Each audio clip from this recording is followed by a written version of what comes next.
दोस्तों आज की इस वीडियो में हम बनाने वाले हैं फेरिक क्लोराइड यानी आयरन ट्राई क्लोराइड। अगर आपको समझ में आया हो तो नीचे कमेंट करना कि इसका फार्मूला क्या होता है, इसमें आयरन का ऑक्सीडेशन स्टेट क्या होता है और आप इसे और किन किन तरीके से बना सकते हो, जो मैं तरीका बताने वाला हूँ उसे छोड़कर। तो चलिए दोस्तों मैं आपको बताता हूँ कैसे जो है बड़ी आसान तरीके से आप बना सकते हो काफ़ी ज़्यादा अमाउंट में काफ़ी प्योर फॉर्म वाला फेरिक क्लोराइड। अगर आपको वीडियो अच्छी लगी तो वीडियो को लाइक जरूर कीजिएगा, चैनल को सब्सक्राइब कीजिएगा और नीचे कमेंट तो भाई ज़रूर कीजिएगा। और हाँ, एक बार बता दूं कि ये कंपाउंड जो है मोस्टली पढ़े लिखे लोगों के लिए ही है। आप बहुत सारे कंपाउंड बना लोगे, उनका इस्तेमाल नहीं करोगे, लेकिन ये कंपाउंड सिर्फ वही लोग अक्सर बनाते हैं, फिर वही लोग सर्च करते हैं जिनको जो है ये तुरंत इस्तेमाल करना होता है। अक्सर जो इलेक्ट्रिकल इंजीनियर्स होते हैं या फिर इलेक्ट्रॉनिक इंजीनियर वाले होते हैं। अच्छा, इलेक्ट्रिकल और इलेक्ट्रॉनिक्स में अंतर क्या है ये मुझे ज़रूर बताना नीचे कमेंट सेक्शन में। तो चलिए दोस्तों इस वीडियो को स्टार्ट करते हैं। वीडियो चलिए तो वीडियो को लाइक ज़रूर करना। दोस्तों हम स्टार्ट करते हैं एक बीकर रखने से। यहाँ पे मैं 1 लीटर का बीकर इस्तेमाल कर रहा हूँ और उसके बाद दोस्तों हम डालने वाले हैं इसके अंदर 127 ग्राम आयरन मेटल का सोर्स। यहाँ पर मैं आयरन की काटियाँ यानी जो नेल्स होती हैं वो इस्तेमाल कर रहा हूँ। इसे मैं सिंपली इसके अंदर डाल देता हूँ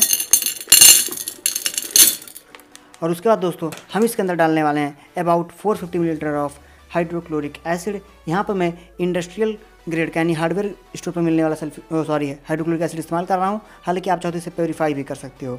इसे कैसे प्योरीफाई करना है ये तो मैंने आपको बता ही दिया, तो आप वीडियो देख सकते हो। और यहाँ पर मैं 450 लीटर अप्रॉक्स इस्तेमाल कर रहा हूँ, जो कि उतना तो नहीं रिक्वायरमेंट है, लेकिन हाँ थोड़ा सा एक्सेस में है।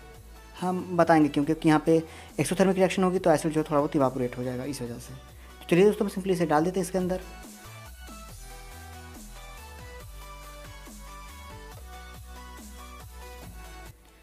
और हाँ दोस्तों यहाँ पे घबराने वाली कोई भी बात नहीं है। हाइड्रोक्लोरिक एसिड जो है कलरलेस होता है, हालांकि हमारा जो है कलरफुल है क्योंकि इसमें सोडियम साल्ट ऑफ टाइट्राजीन % है। हालांकि इससे हमें कोई दिक्कत नहीं होने वाली। आखिर में जो हमारे पास फेरस क्लोराइड यानी FeCl2 बन के आएगा वो अपने ग्रीन कलर में ही होगा। उसके बाद हम उसे प्योरीफाई कर लेंगे, इससे कोई दिक्कत होने नहीं वाली। ज़्यादा कुछ बहुत कम ही इफेक्ट पड़ेगा, बहुत कम। तो गाइस हम सिंपली करते क्या है, इसे छोड़ देते हैं और उसके बाद जो है 1 से 2 दिन में जो है डिज़ोल्व हो जाएगा। आयरन नेल जो है इसके अंदर पूरा का पूरा डिज़ोल्व हो जाएगा। ये जो गैस निकल रही है हाइड्रोजन गैस है और काफ़ी दूर रहें इससे, वरना आपको ना हाइड्रोजन गैस और उसके साथ जो भी इम्प्योरिटीज़ होती है उनकी बदबू काफ़ी ज़्यादा आएगी।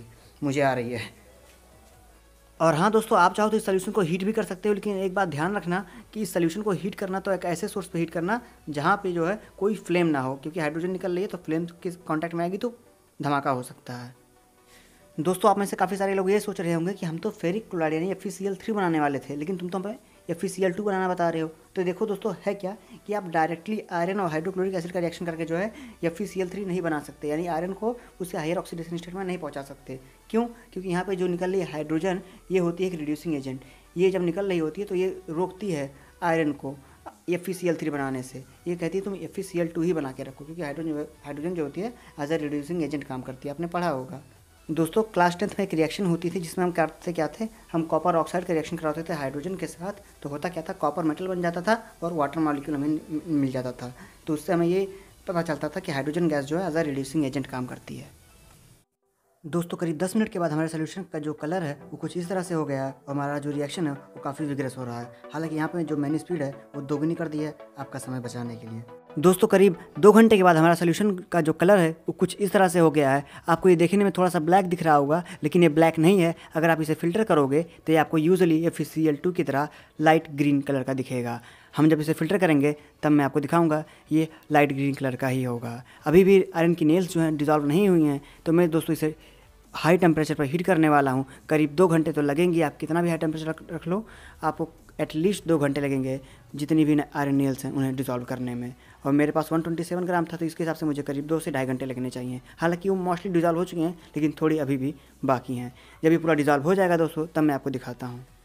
दोस्तों यहाँ पे हमारी पूरी की पूरी आयरन नेल जो है इस HCl के सोल्यूशन के अंदर जो डिज़ोल्व हो चुकी है। अब सिंपली दोस्तों हम इस सोल्यूशन को जो है फ़िल्टर करने वाले हैं। इस सोल्यूशन को हम हीट कर रहे थे, जिसकी वजह से आप देख सकते होगे कि यहाँ पर आपको कुछ ग्रीनिश अपीयरेंस देखने को मिल रहा होगा। मैंने आपसे कहा था कि हमारा जो FeCl2 होता है वो लाइट ग्रीन कलर का होता है। चलिए दोस्तों हम सिंपली इसे ग्रेविटी फिल्ट्रेशन की मेथड से जो है फ़िल्टर कर लेते हैं। इसे मैं थोड़ा सा साइड में रखता हूँ और उसके बाद दोस्तों हम इसे फ़िल्टर कर लेंगे। इसे मैं यहाँ साइड में ही रख देता हूँ। यहाँ पर मेरे पास एक आधा लीटर का फ्लास्क है, रखता हूँ, और मेरे पास एक फ़नल है जिसके अंदर रखा हुआ है एक फ़िल्टर पेपर। इसे यहाँ पे लगाते हैं और इसे फ़िल्टर करना स्टार्ट करते हैं।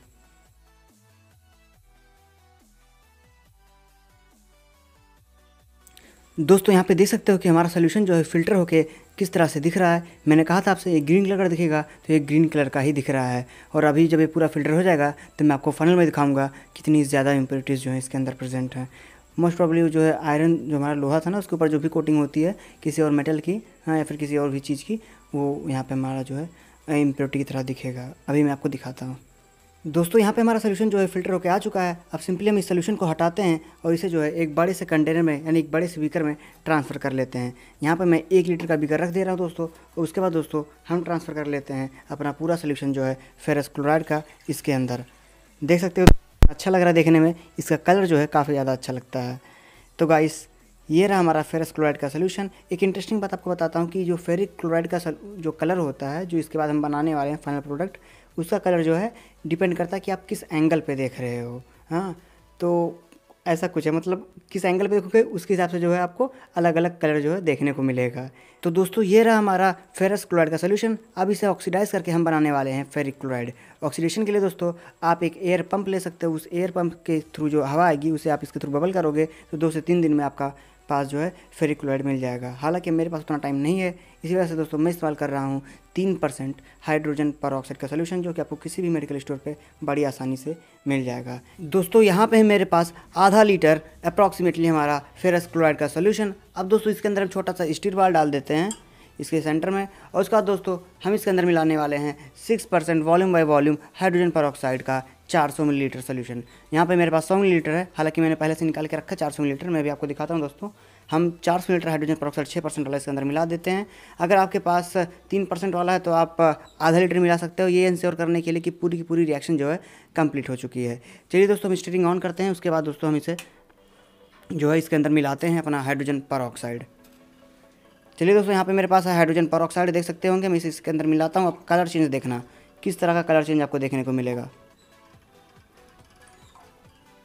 आप देख सकते हो दोस्तों ये ब्लैक हो गया है क्योंकि यहाँ पे फेरिक क्लोराइड का फॉर्मेशन हो रहा है।